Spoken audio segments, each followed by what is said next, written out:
Yeah, I'm going to start the hearing. Aloha and welcome to the first hearing of the Senate Committee on Energy, Economic Development and Tourism. I'm Senator Lindy Coy, Chair of EET, and I represent Senate District 7.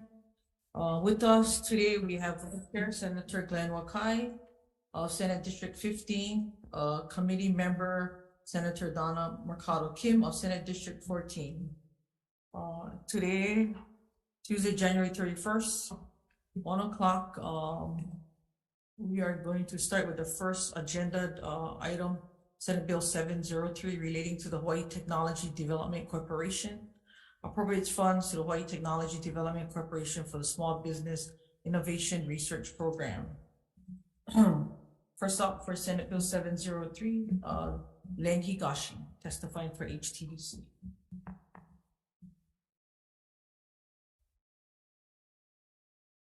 Thank you, Chair, Vice Chair, members of the committee, Len Higashi with HTDC. Thank you for introducing this bill.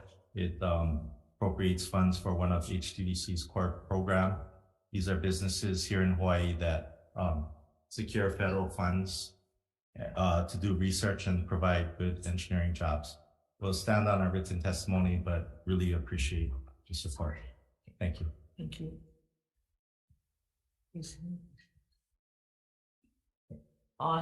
Next up, testifying for the Chamber of Commerce, Hawaii, Sherry. Hello, Chair, Vice Chair, members of the committee. We'll stand on our written testimony in support. Thank you. Next up, we have James Fries in support, followed by Ronald Weidenbach for Hawaii Fish Company in support. Neil Anthony Sims testifying for Ocean Era in support. Dr. Patrick Sullivan, President CEO, testifying for Oceanet in person. Nope. Okay. Moving down to Susan Sharastani in support. Brian Miyamoto, Farm Bureau, not here. In support. Ken Malone in support. And Chung in support. David Clements. So we got 1, 2, 3, another three more people in support. If anybody else that is present would like to testify. Seeing none, members, any questions? Not? Okay. Moving on to Senate Bill 653 relating to Natural Energy Laboratory of Hawaii Authority.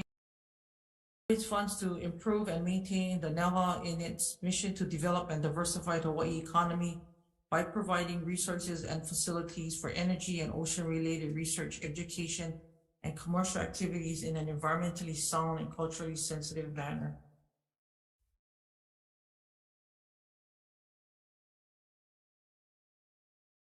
Okay, starting off with Gregory Barber, testifying on behalf of NEHA.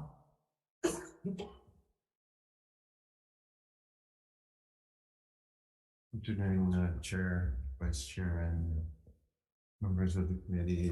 My name is Greg Barber. I'm the Executive Director of the Natural Energy Lab, and pleased to comment on this measure. It is an unspecified amount of general fund appropriation, and we just, for the record, wanted to state that we normally receive no general funds. We're a self-sufficient state agency, generate our own revenue. Very proud of that. And we do have a CIP request in this year. We've had a significant amount of activity over the past 2 years, unexpected. So our CIP requests, which have been transmitted to BNF but are not part of the administration's budget request, would help facilitate accommodating that growth. But I'd be happy to answer any questions. Okay. Is there anybody else in the room who would like to testify on behalf of Senate Bill 653? Seeing none, questions? Senator Kim. Mr. Barber, thank you for being here. Ms. Barber, you stated that you don't have your own funding, you don't use general funds, so why the general funds now? We don't receive any general funds. Yeah, but this request is it for general funds? This request? It's a bill submitted by Senator Gabbard. So you folks don't need the money? We don't need general funds. Okay, That's so correct. why would, was he asked to? I By don't you know. folks? I don't know why he submitted the bill, and I was a little surprised that the bill was being heard. I'm not sure. Okay, thank you for that. Thank you, Madam Chair. Any other questions? I wanted to recognize Senator Fukunaga, sorry. Many meetings today. Mr. Fukunaga. Okay, seeing no other questions, moving on to Senate Bill 72.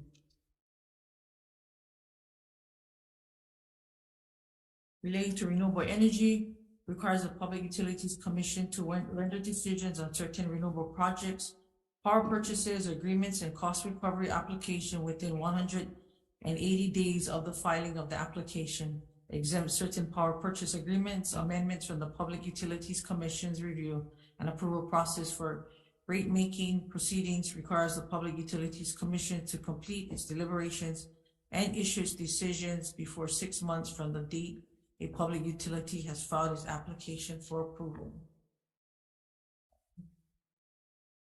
First testifier Leo Sanchez for PUCs. Chair, Vice Chair, members of the committee, Leo Sanchez, Chair of the PUC, to stand on a written testimony, providing comments and available for any questions we may have. Here. Next up, Dean Mishina, testifying on behalf of DCCA. Do I need to go with that stand?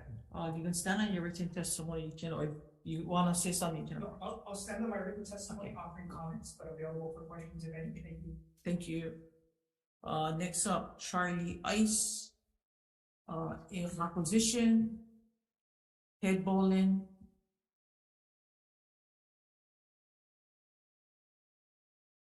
Thank you, Chair DeQuate, Vice Chair Wakai, members of the committee. My name is Ted Boland. I'm with the Climate Protectors Hawaii. We appreciate the intent of this bill to expedite the approval of renewable power projects, but we have a couple of concerns that cause us to think that the bill is unwise, and we oppose it. First, the provision in the bill that calls for exemption for previously approved projects if they have rates below the previous rate is actually going to raise rates, I think. There are existing PPAs that have much higher rates than we have today in competitive bidding. And that's because the solar and wind projects with storage have been coming in at much lower rates. So what seems like a good thing for expediting some renewable power projects will actually raise rates. So that's the first concern that we have. The second concern is that the 6-month period of time to complete cases is which is currently 9 months for most of the cases, will be too short a time for the consumer advocate and the other consumer representatives to prepare a case. I have experience in this because I used to work in another state as a consumer advocate. We went from a 9-month suspension period to a 6-month suspension period, and it was very difficult to do the cases. It essentially worked to the advantage of the developers and the utilities and to the extreme detriment of ratepayers. So for those two reasons and others, but those are the main ones, the Climate Protectors Hawaii are concerned about this bill. We think it's essentially an anti-consumer bill that will also perhaps be bad for the climate in terms of the projects that come online. Thank you for the opportunity to testify. Thank you. Next up, we have Brian Barbada.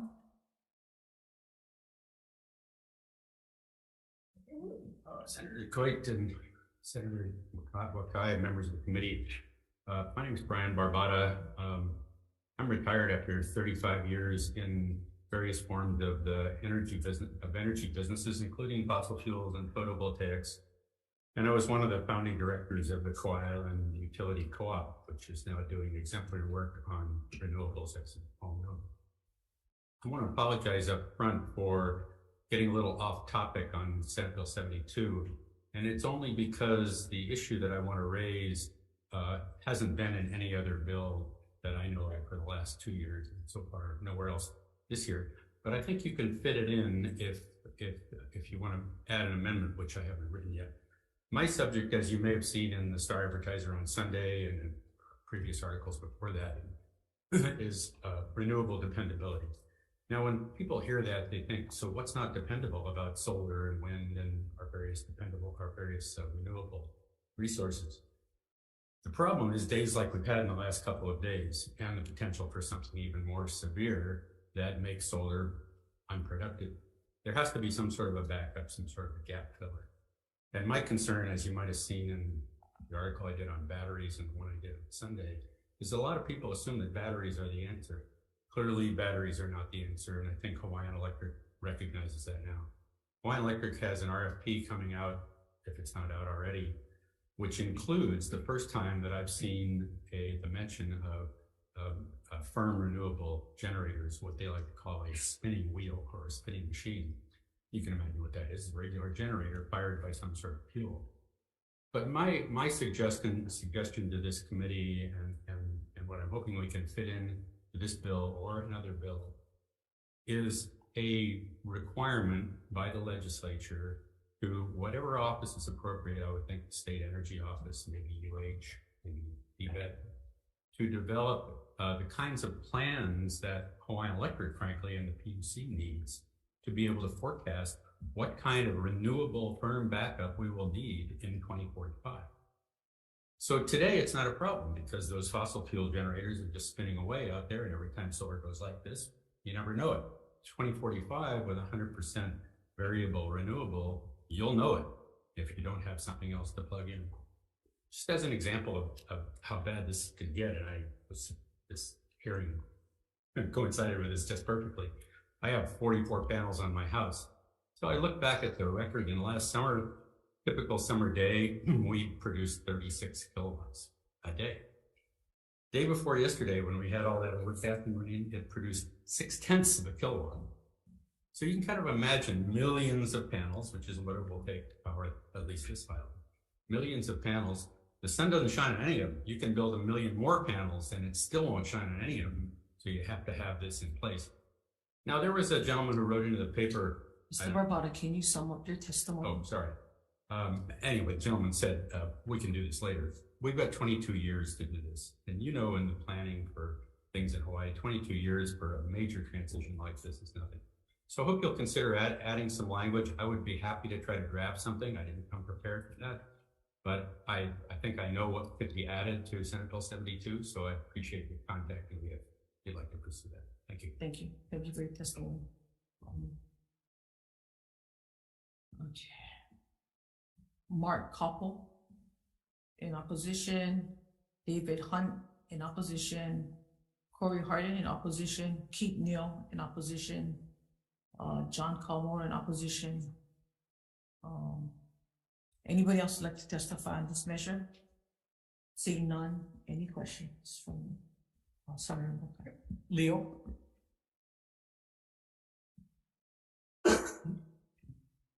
Leo, your testimony, and you're mentioning that to expedite these PPAs as the bill purports to wanting to do, you need more resources to do so.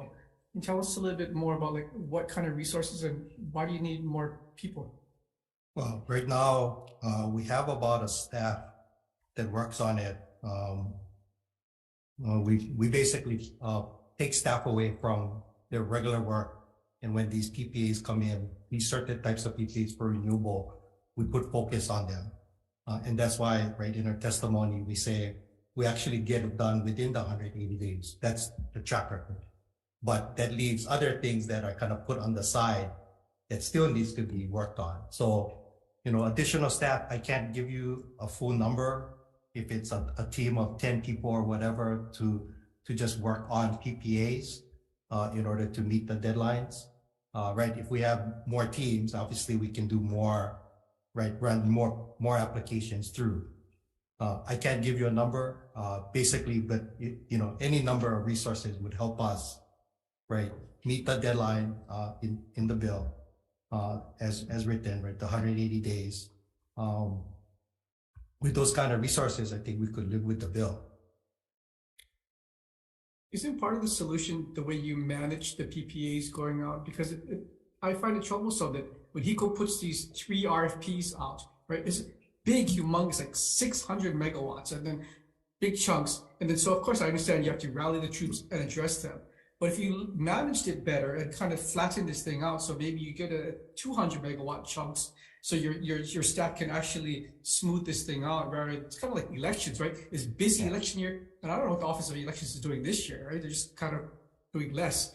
But so by the same token, if you had these RFPs that were smaller and more manageable, you don't have these peaks and valleys of workflow, then you don't need to have more bodies to work on these projects. Correct. I think that's doable. I think we would need to talk to Hawaiian Electric how deep, right? Because right, it's also when they sort out the RFPs, it's when they're going to deliver, right? So you obviously if it's going to be 2025, right, you need to hop on it now, right, as it comes in, right, as opposed to something that's going to come online 2030, right? So it's just basically working with HECO on how right now, right, there's also an incentive for HECO, right, to get these PPAs before the commission, right? So we would have to take a look at whether or not that incentive goes away, because that was set up, right, in order for HECO to jumpstart them to get looking at, right,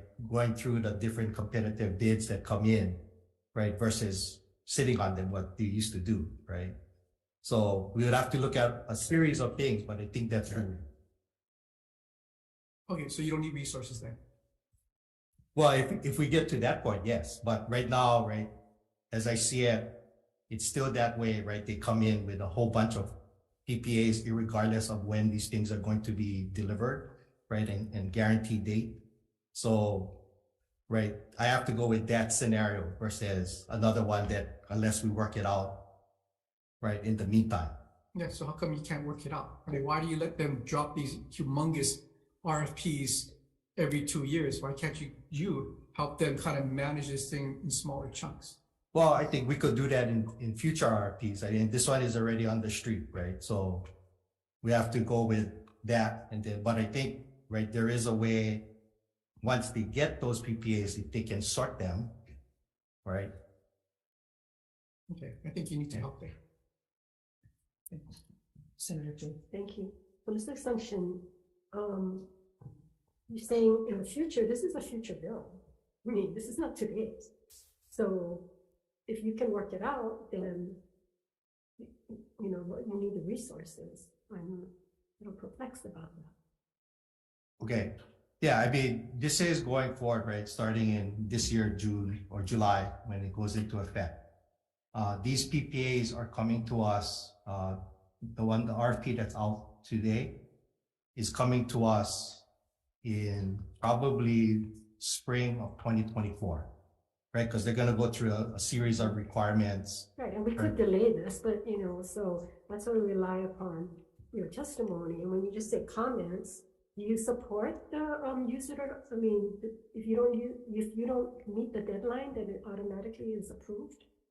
Well, I think I would say, right, based on our history of getting these PPAs through, right, we do it within 180 days, right? So you're okay with this? Yeah, I mean, we could live with the bill if the thing passes through, right? Because we've been on this track record of kind. Now, if you wanted to do it faster within the, right, looking at our track record and say you want to go down, yes, we would need more resources. So in the event that some reason you don't make the 180 days, you okay with it being approved? Well, it would be approved, and we would have to promulgate the rules, right? I mean, if I look at like how the Land Use Commission did it, right, when they went to a 1-year time frame, right, there's these automatic conditions that are put on, right? Because at that point, right, the record might not be fully developed, right, to make a decision, right? In other agencies that have timeframes, right, it's up to the parties. If they don't feel, right, it's ready, because the decision would be a denial, right? If we need to act, if it's not a complete record. So I think there might need to be those kind of provisions in there, right? But, you know, like I said, I think I'm looking at it as, right, here's a time frame that you're asking us to do, right, make decisions upon. And from that aspect, right, our track record is we've been beating that 180 days. Okay, so why the bill then? I have, like, I know, it's not your bill, but still, if you've been doing it, I mean, usually bills are introduced because there's a problem. So if there's no problem, then I don't understand why the need that this bill had to be introduced. So must be, if you have met every case within 180 days from start to finish, then. well, okay, that's for, right, the renewable projects, right? There are cases where, right, other items, with, if you take a look at the whole of the commission, everything that we do, some of them do take more than 180 days. But this one is focused on renewables. And like I said, we could live with it if it passes. We know what we need to do. We would, right, as a commission, I would say we would try to come to a decision, right, one way or another, right? We wouldn't, you know. So if you find yourself at the end of the 180 days and you don't have a complete everything together to make a decision, are you going to just deny then in order to not have it go on? It would be up on the commissioners to take a look at what's fully in, and if every, you know, if to their satisfaction, if they are okay with what's been already in the record. But if right. they're not, then the other alternative is to deny instead of letting it just Correct. be approved. Correct. Because they ran out of time, right? Unless there are conditions, right, that we could put on. And I've always been concerned about automatic approvals. I agree that, you know, people need to work more timely, but automatic approvals to me is a concern, and it hurts both sides. You know, somebody might be almost ready and the commission might say, oh, we had another extra month, but we don't, so we're going to deny. Or it could take effect and it would be a bad project, but we ran out of time. And, you know, that would be also detrimental to the community. So, what is your goal is to finish by 180 days? Is that your goal for all these renewable projects? I think we've been generally doing that in the past, right? We kind of set a 6-month, unless, you know, there have been projects that have come to us that say require an EIS, right? And that's a whole separate, right, time frame in itself, right? If those are now lumped in here, you're not going to get the 180 days, right? Because it's contingent upon when you finish that EIS. So is there anywhere stated to the public that you folks, your goal is 180 days and you guys work towards that? And you put out something each year showing that all these projects in fact did meet the 180 days so the public would know that? We do have it in our annual reports. I don't think we say it publicly, right? It's more of internal, like, these projects are important. We need to get them through our process.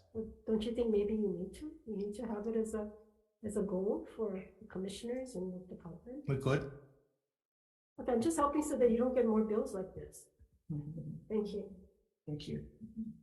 So how many projects have you gone over, you know, over the 180 days? Those are, I would say, a handful right now. I've only been there 3.5 years, so I'm speaking in regards to the 3.5 years that I've been with the commission. So if you look at future projects coming in, you prioritize those projects, or whatever comes in first, you guys then go through first come first. Yeah. So when they're and I'll talk in regards to what the bill is trying to get to, right? It's the power purchase agreements that we look at, right? Those come in, we do a triage, right? Some that are, you know, we see no problem with, we try to expedite those as fast as possible, right? Through our process. And then there's like the next one that, you know, might have an issue here or there. And then ones that we have like interveners, right? Or you need an EIS, or you need some other permitting requirement or approval somewhere else, right? Before we make a decision. So those are kind of put in like the, right? We'll work on it, but because other things are happening, it needs to be completed, right? When those are completed, we can then turn to attention for the PUC. So that's the triage that we do for all of these PPAs that come in from the RFPs. And that's what we've been doing for phase 1 RFPs and phase 2 RFPs.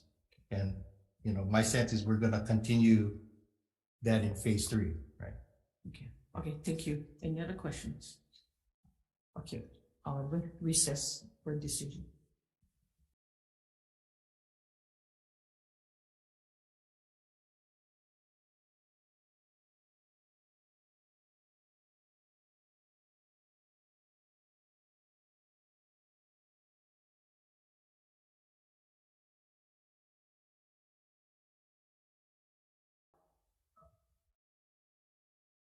We're ready to make decision on our 1 p.m. agenda. The first bill up on agenda, Senate Bill 703 relating to Hawai'i Technology Development Corporations. We're gonna pass this as is. Any discussion? Seeing none, Vice Chair Wakai for the vote. Chair Decoy, Aye. I vote yes. Senator Fukunaga, Aye. Senator Kim, Aye. Senator Favela. Aye. Chair, your recommendation is adopted. Thank you. Up next, Senate Bill 653 relating to natural energy, Laboratory of Hawaii Authority. This bill, we are gonna defer this measure.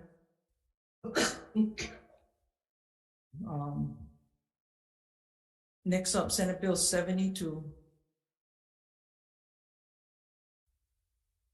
Relating to renewable energy.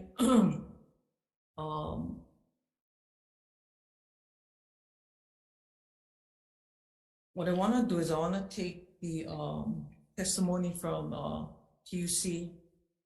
So we're gonna be passing this with amendments, and the PUC amendment, sorry. On page 2. If the application is not approved a modification or denied by the commission within 180 days, commission shall report the reasons therefore to the legislature and the governor in writing within 30 days after the expiration of the 180-day period. Members, any discussion? Seeing none, Vice Chair Wakai for the vote. Noting the presence of all members, any opposition or reservations to the chair's recommendation, we pass this measure with amendments. Having seen and heard none, Chair, your recommendation is adopted. Thank you, and sorry, I wanted to acknowledge Senator Favela on our committee. This meeting is adjourned. Thank you.